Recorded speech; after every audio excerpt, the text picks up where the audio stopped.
Bagyong Uwan nasa West Philippine Sea na at papalayo na sa bansa. Narito ang report.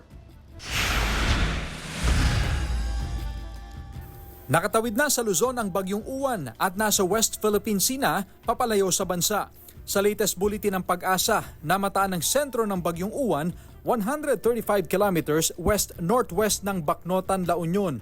Taglay ang lakas na hangin na 130 kilometers per hour at pagbugsong nasa 160 kilometers per hour. Kumikilos ito pa west-northwest sa bilis na 20 kilometers per hour. Nakataas pa rin ang wind signals sa ilang bahagi ng bansa. Signal number 3 sa Ilocos Sur, northern at central portion ng La Union at northwestern portion ng Pangasinan.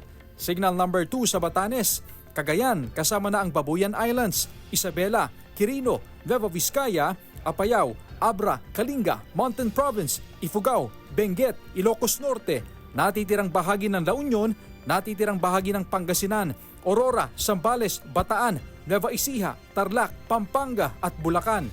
Nasa ilalim naman ng signal number 1 ang Metro Manila, Cavite, Laguna, Batangas, Rizal, Quezon, kasama na ang Polillo Islands, Oriental Mindoro, Occidental Mindoro, kabilang na ang Lubang Island, Marinduque, Romblon, northern portion of Palawan.